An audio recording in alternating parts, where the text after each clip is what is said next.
नमस्कार दोस्तों, स्वागत है आपका आज के मुख्य समाचार में, जिसमें सबसे पहली बड़ी खबर हरियाणा से, जहां पर सीएम खट्टर के कार्यक्रम में किसानों ने दिखाए काले झंडे, पुलिस ने कर दिया लाठीचार्ज। जी हां दोस्तों, इसी के साथ दूसरी बड़ी खबर में जिक्र होगा कि किसानों ने उखाड़ दिया सीएम के रैली स्थल का टेंट, मंत्रियों के बैठने की कुर्सियां भी तोड़ डाली। और तीसरी बड़ी खबर में जिक्र होगा पंजाब का, जहां पर अमरिंदर सरकार के खिलाफ भाजपा दे रही थी धरना, तभी पहुंच गए किसान और भाग उठे भाजपाई। जी हां दोस्तों, हर एक खबर की गहराई में आपको ले जाएंगे, लेकिन उससे पहले अगर आप भी देश के किसानों के साथ खड़े हैं तो आप अभी इस वीडियो को लाइक कीजिए और इस लाल बटन को दबा के इस चैनल को फ्री में सब्सक्राइब करके घंटी बजाकर कमेंट में लिखिए जय हिंद। दोस्तों, रुक करते हैं तमाम बड़ी खबरों की तरफ। हरियाणा में सीएम खट्टर के कार्यक्रम में किसानों ने दिखाए काले झंडे, पुलिस ने किया लाठीचार्ज। जी हां दोस्तों, हरियाणा के करनाल में मुख्यमंत्री मनोहर लाल खट्टर के कार्यक्रम का विरोध कर रहे प्रदर्शनकारी किसानों पर पुलिस ने वाटर कैनन का इस्तेमाल किया है और आंसू गैस के गोले छोड़े हैं। रिपोर्ट ये भी है कि प्रदर्शनकारी किसानों पर पुलिस ने लाठीचार्ज भी किया है। दरअसल करनाल जिले के कैमला गांव में मनोहर लाल खट्टर किसान महापंचायत को संबोधित करने वाले थे, जिसे भाजपा ने आयोजित करवाया था। इसके विरोध के लिए किसान गांव की ओर कूच कर रहे थे। रुक करते हैं अगली खबर की तरफ। किसानों ने उखाड़ दिया सीएम के रैली स्थल का टेंट, मंत्रियों के बैठने की कुर्सियां तक तोड़ डाली। जी हां दोस्तों, हरियाणा के सिटी करनाल के कैमला गांव में आज जमकर हंगामा हुआ। यहां आज सीएम मनोहर लाल की किसान महापंचायत प्रस्तावित थी। जब से किसानों को इस बात का पता चला, तभी से किसान इस रैली के विरोध में जुट गए थे। किसानों ने गांव के लोगों के साथ बातचीत कर अपनी तरफ करने की कोशिश की। प्रशासन ने किसानों को समझाया भी, मगर किसान हर हालत में सीएम की रैली का विरोध करना चाहते थे। इसी बीच किसानों ने महापंचायत की जगह पहुंचकर पंडाल में खूब तोड़फोड़ की। किसानों ने कुर्सियां तोड़ दी और स्पीकर तक तोड़ दिए। ये पूरा हंगामा तीनों कृषि कानूनों के कारण हुआ, जिन्हें रद्द कराने की मांग को लेकर किसान दिल्ली के बॉर्डरों को घेर कर बैठे हैं। किसानों का कहना है कि हमारी हरियाणा सरकार से कोई दुश्मनी तो नहीं है, मगर वो हमारे हक के लिए बात नहीं कर रही। बस यही वजह है कि वो सीएम के कार्यक्रम का विरोध कर रहे हैं। इस बीच पुलिस ने किसानों को समझाने का प्रयास किया, पर किसान नहीं माने और टोल प्लाजा से रैली स्थल की तरफ बढ़ने लगे। तो पुलिस ने नाके लगाकर बैरिकेडिंग करके उन्हें रोकने की खूब कोशिश की, मगर किसान आगे बढ़ते रहे। लिहाजा वाटर कैनन, आंसू गैस के गोले सब इस्तेमाल किए गए। रैली स्थल की बात करें तो वहां भी कुर्सियां उल्टी सीधी पड़ी हैं। पुलिस प्रशासन लगातार किसानों को रोकने की कोशिश में जुटी है। हालत ये हो गया है कि सीएम का हेलीकॉप्टर अपनी जगह पर उतरे बिना ही वापस लौट गया। जी हां दोस्तों, सीएम खट्टर का हेलीकॉप्टर उतरे बिना ही वापस लौट गया। किसानों का जबरदस्त विरोध हरियाणा के मुख्यमंत्री खट्टर को झेलना पड़ रहा है। रुक करते हैं अगली खबर की तरफ। अमरिंदर सरकार के खिलाफ भाजपा दे रही थी धरना, तभी पहुंच गए सैकड़ों किसान। जी हां दोस्तों, पंजाब की कैप्टन अमरिंदर सिंह सरकार के खिलाफ बीजेपी का जालंधर में विरोध प्रदर्शन जारी है। बीजेपी प्रदेश में बिगड़ती कानून व्यवस्था के मुद्दे पर अमरिंदर सिंह की सरकार को घेरने के लिए जालंधर के कंपनी बाग चौक में जबरदस्त धरना प्रदर्शन कर रही है। लेकिन इस दौरान आज कुछ किसानों ने भाजपा नेताओं के प्रदर्शन में घुसने की कोशिश की, जिसके बाद से हालात तनावपूर्ण हो गए हैं। जहां दोस्तों, पुलिस ने किसानों को रोक लिया है। इस दौरान धक्का मुक्की हुई। किसान लगातार कृषि कानूनों के खिलाफ नारेबाजी कर रहे थे। किसान भाजपा के प्रदर्शन के खिलाफ प्रदर्शन कर रहे हैं। वो कृषि कानून को लेकर बीजेपी नेताओं के सामने अपना विरोध दर्ज कराना चाह रहे थे, लेकिन पुलिस ने उन्हें ऐसा करने नहीं दिया। 100 मीटर पहले ही सभी किसानों को पकड़ लिया गया। बाद में उन्हें समझा बुझाकर यहां से वापस लौटने के लिए बोल दिया गया। तो दोस्तों, कांग्रेस के खिलाफ भाजपा धरना दे रही थी, लेकिन उस धरने के विरोध में पंजाब में किसान पहुंच गए, जिसके बाद भाजपा के कार्यकर्ताओं को भागना पड़ा। रुक करते हैं अगली खबर की तरफ। दंभी सत्ता की नींद टूटे, राष्ट्रीय युवा दिवस पर यूपी में युवा घेरा का आयोजन करेगी समाजवादी पार्टी। जी हां दोस्तों, आपको बता दें, स्वामी विवेकानंद के जन्मदिन को हर साल राष्ट्रीय युवा दिवस के रूप में मनाया जाता है। जगह जगह कार्यक्रम आयोजित किए जाते हैं। कोरोना महामारी को देखते हुए इस बार प्रधानमंत्री नरेंद्र मोदी 12 जनवरी को सुबह 10:30 बजे वीडियो कॉन्फ्रेंसिंग के जरिए दूसरे राष्ट्रीय युवा संसद महोत्सव के आयोजन को संबोधित करेंगे। इधर समाजवादी पार्टी के राष्ट्रीय अध्यक्ष अखिलेश यादव ने ऐलान कर दिया है कि विवेकानंद जयंती पर सपा प्रदेश भर में युवा घेरा आयोजित करेगी। इसके साथ सत्ताधारी पार्टी को नींद से जगाने के लिए आह्वान की बात भी उन्होंने कही है। अखिलेश यादव ने इस कार्यक्रम में युवतियों को भी आगे आने की अपील की है। इसी के साथ अखिलेश यादव ने रविवार को ट्वीट करते हुए ऐलान किया कि 12 जनवरी को स्वामी विवेकानंद जयंती राष्ट्रीय युवा दिवस पर सपा प्रदेश भर में आयोजित करेगी युवा घेरा। युवा शक्ति का आह्वान है कि वो युवाओं के मुद्दे को लेकर इस कार्यक्रम से जुड़ें और इसे इतना बड़ा बना दें कि दंभी सत्ता की नींद टूट जाए। युवतियां भी इसमें आगे आएं। उठो जागो और तब तक मत रुको जब तक मंजिल प्राप्त ना हो जाए का संदेश देने वाले युवाओं के प्रेरणा स्रोत समाज सुधारक युवा युग पुरुष स्वामी विवेकानंद का जन्म 12 जनवरी 1863 को कोलकाता में हुआ। विवेकानंद के जन्मदिन को ही राष्ट्रीय युवा दिवस के रूप में मनाया जाता है। हर साल मनाए जाने वाले राष्ट्रीय युवा महोत्सव इस बार 12 से 16 जनवरी तक आयोजित किया जाएगा।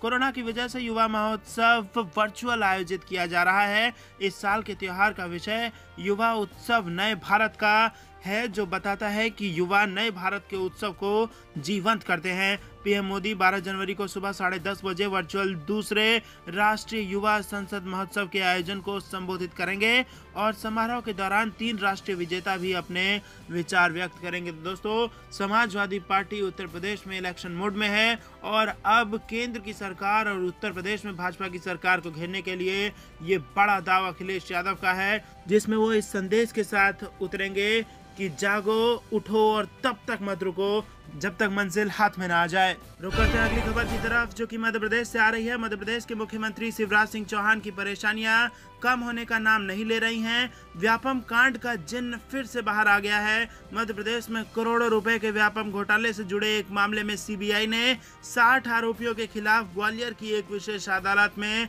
आरोप पत्र दाखिल किया है। जिन 60 लोगों को आरोपी बनाया गया है उसमें भोपाल के चिरायु अस्पताल के मालिक डॉक्टर अजय गोयनका का नाम भी शामिल है, जो शिवराज सिंह चौहान के करीबी माने जाते हैं। गोयनका का नाम पहले भी व्यापम कांड में आ चुका है। पहले इनकी गिरफ्तारी भी हो चुकी है। फिलहाल वो जमानत पर चल रहे हैं। शिवराज सिंह को हाल में जब कोरोना संक्रमण हुआ था तो भोपाल में एम्स व हमीदिया अस्पताल होने के बावजूद वो इसी अस्पताल में जाकर भर्ती भी हुए थे। लंबे समय तक इस अस्पताल में भर्ती रहे और यहीं से उन्होंने कैबिनेट और कई महत्वपूर्ण बैठकें भी की थी। ये मामला 2011 में राज्य के परीक्षा बोर्ड द्वारा आयोजित प्री मेडिकल टेस्ट में कथित धांधली से संबंधित है। मामले में 4000 से अधिक पृष्ठों वाला आरोप पत्र दाखिल किया गया है। अभियोजन पक्ष के वकील भूषण शर्मा ने कहा कि उच्चतम न्यायालय के निर्देश के बाद अतिरिक्त सत्र न्यायाधीश सुरेंद्र कुमार श्रीवास्तव की अध्यक्षता में व्यापम मामले की विशेष सीबीआई अदालत 28 जनवरी से मामले की सुनवाई शुरू करेगी। रुख करते हैं अगली खबर की तरफ। कृषि कानूनों की वापसी की मांग पर अड़े किसान। जी हां दोस्तों, कल सुप्रीम कोर्ट में सुनवाई। कांग्रेस ने शुरू किया ये बेहद बड़ा अभियान। केंद्र के नए कृषि कानून के खिलाफ दिल्ली की सीमाओं पर किसान पिछले 46 दिनों से प्रदर्शन कर रहे हैं। किसान तीनों कानूनों को वापस लेने की मांग कर रहे हैं। वो मांग को लेकर अड़े हुए हैं। वहीं सरकार इसे किसानों के लिए हितकारी बता रही है। वह बातचीत के माध्यम से गतिरोध को सुलझाना चाह रही है। दोनों पक्षों के बीच अब तक 8 दौर की वार्ता हो चुकी है, लेकिन अभी तक कुछ खास नहीं हाथ लगा है। 15 जनवरी को एक बार फिर बातचीत होनी है। मामले पर सुनवाई सुप्रीम कोर्ट में भी चल रही है। 11 जनवरी को अगली सुनवाई होनी है। इस बीच कांग्रेस ने किसानों के समर्थन में अभियान शुरू कर दिया है। पार्टी ने 15 जनवरी को किसान अधिकार दिवस मनाने का भी फैसला किया है। इस दौरान सभी राज्यों की राजधानियों में जन आंदोलन होगा और राजभवन को घेराव होगा। और भारतीय युवा कांग्रेस ने शनिवार को नए कृषि कानूनों के खिलाफ आंदोलन के दौरान जान गंवाने वाले किसानों को श्रद्धांजलि देने के लिए एक देशव्यापी अभियान एक मुट्ठी मिट्टी शहीदों के नाम शुरू किया। भारतीय युवा कांग्रेस के अध्यक्ष श्रीनिवास बीवी के अनुसार इस अभियान के तहत विरोध के दौरान अपनी जान गंवाने वाले किसानों के गांव से मिट्टी इकट्ठा की जाएगी और उससे भारत का नक्शा बनाया जाएगा। श्रीनिवास बीवी ने इस जानकारी देते हुए कहा कि इस अभियान के तहत भारतीय युवा कांग्रेस के कार्यकर्ताओं को शहीद किसानों के गांव में भेजा जाएगा। वह यहां से मुट्ठी भर मिट्टी इकट्ठा करेंगे और उसे नई दिल्ली स्थित भारतीय युवा कांग्रेस के कार्यालय ले आएंगे। इससे पहले भारतीय किसान यूनियन के प्रवक्ता राकेश टिकैत ने दावा किया कि नए कृषि कानून के खिलाफ चल रहे विरोध प्रदर्शन के दौरान अब तक कुल 60 किसानों ने अपनी जान गंवाई है। सरकार की आलोचना करते हुए श्रीनिवास ने कहा कि सरकार गूंगी, बहरी और तानाशाह हो गई है। श्रीनिवास ने इस दौरान कहा कि अहिंसक और लोकतांत्रिक माध्यम से किसान इस चिलचिलाती ठंड में तीनों कृषि कानूनों के खिलाफ आंदोलन कर रहे हैं। उन पर आंसू गैस के गोले और वाटर कैनन का इस्तेमाल किया जा रहा है, जो सरकार के तानाशाही रवैये को दिखाता है। रुक करते हैं अगली खबर की तरफ। यूपी पुलिस ने किसान को धमकाया। रैली के दौरान पुलिस ने किसान नेता को छज्जा गिराने की दी धमकी। जी हां दोस्तों, किसान ट्रैक्टर रैली के दौरान उस वक्त अफरा तफरी मच गई जब पुलिस महकमे के अधिकारी ने किसान नेता को धमकी दे डाली। रैली के दौरान आग बबूला, शहर कोतवाल और सीओ सिटी ने प्रदर्शन न खत्म करने पर किसान नेता को धमकाया और उसका छज्जा गिराने की भी धमकी दे डाली। पुलिस के इस रवैये से नाराज किसान उग्र हो गए और हंगामा प्रदर्शन करते हुए जमकर नारेबाजी भी की। अधिकारियों के मान मनोबल के बाद किसानों ने राष्ट्रपति को संबोधित ज्ञापन सौंपकर अपना प्रदर्शन खत्म किया। पुलिस के रवैये के वीडियो सामने आने के बाद एसपी ने पूरे मामले की जांच एडिशनल एसपी उत्तरी को सौंप दिया। सड़क पर उतरे किसान। जी हां दोस्तों, इस प्रदर्शन के दौरान जब किसान सड़कों पर आ गए तो किसान नेता भूपेंद्र सिंह सिद्धू से पुलिस की नोकझोंक भी हो गई। इस नोकझोंक के दौरान पुलिस के अधिकारी आग बबूला हो गए। शहर कोतवाल तेज प्रताप सिंह और सीओ सिटी पीयूष कुमार ने किसान नेता को धमकाना शुरू कर दिया और यह भी कह डाला कि अगर किसान सड़कों से नहीं हटे तो तुम्हारा छज्जा तक गिरवा दूंगा। शहर कोतवाली क्षेत्र के बस स्टॉप के समीप का है। यहाँ प्रदेश व्यापी किसान आंदोलन के तहत सीतापुर के विभिन्न हिस्सों से किसान ट्रैक्टर रैली में शामिल होने आए थे। किसान कानून वापस लेने की यहाँ पर किसानों ने मांग रखी हुई है। इस रैली को रोकने और रैली से आम जनता को परेशानी ना होने के चलते जिला प्रशासन ने भारी पुलिस बल तैनात किया था और बैरिकेडिंग पर किसानों को एक फील्ड तक ही सीमित रखने का प्लान तैयार किया था। हजारों की संख्या में एकत्रित किसान ने रैली निकालकर हंगामी प्रदर्शन किया और किसान बिल विरोधी जमकर नारेबाजी भी की। इस दौरान किसानों ने किसान कानून को किसान विरोधी बताते हुए कानून को वापस लेने की मांग को लेकर राष्ट्रपति को संबोधित ज्ञापन एसडीएम को भी सौंप दिया। रुक करते हैं अगली खबर की तरफ। राहुल गांधी ने प्रधानमंत्री को दी नसीहत। कहा, अब भी वक्त है मोदी जी, पूंजीपतियों का साथ छोड़ दें, अन्नदाताओं के साथ आ जाएं। जी हां दोस्तों, नए कृषि कानूनों के खिलाफ किसान दिल्ली बॉर्डर पर 46 दिन से आंदोलन कर रहे हैं। इसी बीच कांग्रेस के पूर्व अध्यक्ष राहुल गांधी ने किसान आंदोलन, प्रधानमंत्री नरेंद्र मोदी पर किसानों की मांग को लेकर फिर हमला करते हुए रविवार को कहा कि पीएम मोदी को वक्त रहते अपने पूंजीपति मित्रों के लिए नहीं बल्कि किसानों के हित में काम करना चाहिए। राहुल ने कहा कि किसान देश का अन्नदाता है और सरकार को उनकी हर बात सुननी चाहिए। इस दिशा में काम करने का अब भी वक्त है, इसीलिए मोदी सरकार को उनकी मांग पर विचार करना चाहिए। राहुल गांधी ने ट्वीट कर कहा कि अब भी वक्त है मोदी जी, पूंजीपतियों का साथ छोड़कर अन्नदाताओं का साथ दीजिए। इसके साथ ही उन्होंने संसद में अपने भाषण का एक पुराना वीडियो शेयर किया। राहुल गांधी ने कहा कि हिंदुस्तान के किसानों की जमीन की जो कीमत है वो तेजी से बढ़ रही है और आपके जो कॉरपोरेट दोस्त हैं वो उस जमीन को छीनना चाहते हैं और आप क्या कर रहे हो? एक तरफ से किसान को और मजदूर को कमज़ोर कर रहे हो, उसके साथ जब किसान कमज़ोर होगा, खड़ा नहीं होगा अपने पैरों पर, तब आप उन पर अपने ऑर्डिनेंस की कुल्हाड़ी मारोगे।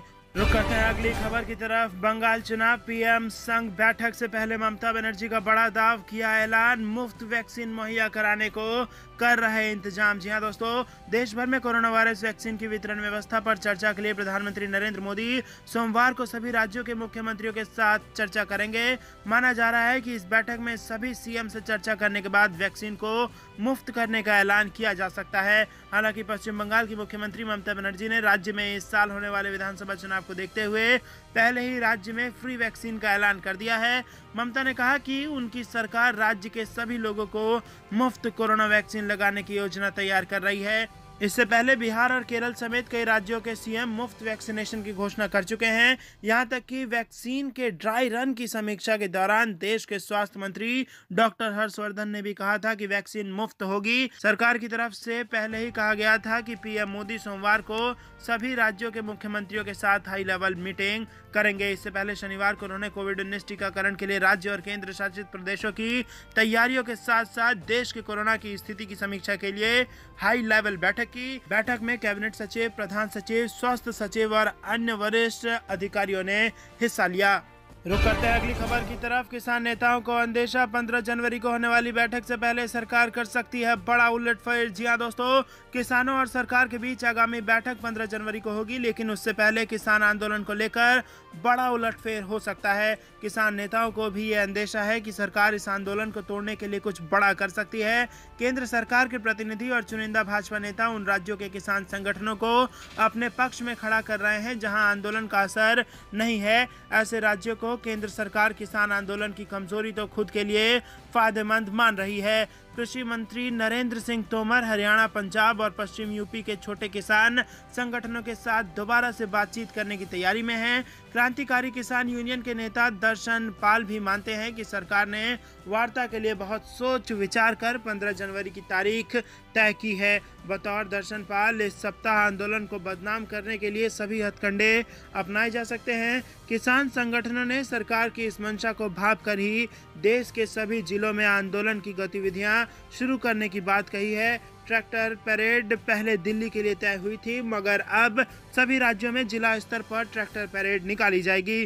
किसान नेता बलदेव सिंह सिरसा के मुताबिक जब यह आंदोलन शुरू हुआ था तो सरकार की ओर से इसे बदनाम करने का हर संभव प्रयास किया गया। सरकार का मकसद था कि आम जनमानस की नज़र में यह आंदोलन बदनाम हो जाए। आप देख रहे हैं कि ऐसा नहीं हुआ। दिल्ली में और इसके चारों तरफ के राज्यों में रहने वाले लोगों को दिक्कतें हो रही हैं, लेकिन उन्होंने आंदोलन को लेकर कभी अपना गुस्सा जाहिर नहीं किया। जिससे जैसी मदद हुई उसे दे दी। लोगों ने इसलिए मदद की है क्योंकि आंदोलन के किसी एक कार्यकर्ता ने भी कुछ ऐसा नहीं किया जिससे किसान संगठनों को सिर नीचे झुकाना पड़े। अब हम देख रहे हैं कि सरकार दूसरे हथकंडे अपना रही है।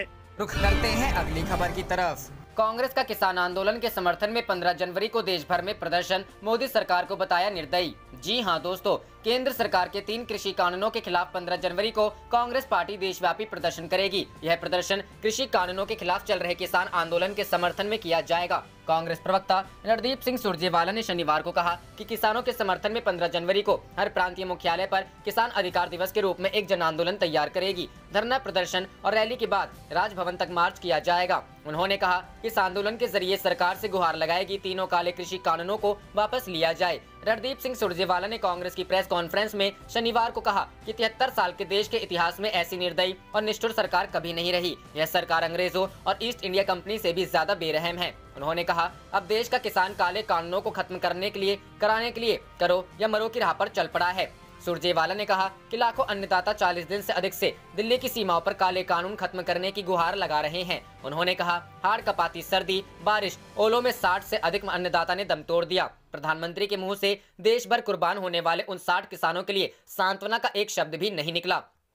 उन्होंने कहा कि 15 जनवरी को जब सरकार किसानों से अगली बार बातचीत करे तो उसे यह पता हो कि पूरे देश ने अंगड़ाई और करवट ली है और किसानों की बात सरकार को सुननी पड़ेगी। उन्होंने कहा, जब सत्ता का अहंकार सिर चढ़कर बोलने लगे, जब नागरिक के अधिकारों को कुचला जाने लगे, तो विपक्ष और देश के नागरिकों का कर्तव्य होता है कि ऐसी सरकार के खिलाफ जन आंदोलन तैयार किया जाए। केंद्र सरकार द्वारा पिछले साल सितंबर में लाए गए 3 कृषि कानूनों के खिलाफ पिछले 1.5 महीने से भी ज्यादा समय से किसान दिल्ली की अलग अलग सीमाओं, सिंघू, गाजीपुर, टिकरी और अन्य बॉर्डर पर प्रदर्शन कर रहे हैं। सरकार इन कानूनों को कृषि क्षेत्र में बड़ा सुधार बता रही है और दावा है कि इससे बिचौलिए खत्म होंगे और किसान देश में कहीं भी अपनी फसल बेच पाएंगे। प्रदर्शन कर रहे किसान अपनी 2 मुख्य मांगों, तीनों कृषि कानूनों को वापस लेने और फसल के न्यूनतम समर्थन मूल्य को कानूनी बनाने की मांग के साथ लगातार प्रदर्शन कर रहे हैं। किसान संगठनों के इन मांगों पर सरकार भी पीछे हटती नहीं दिख रही है। केंद्र सरकार और किसान संगठनों के बीच शुक्रवार को हुई बैठक भी बेनतीजा रही थी। अब अगली बैठक 15 जनवरी को होने वाली है।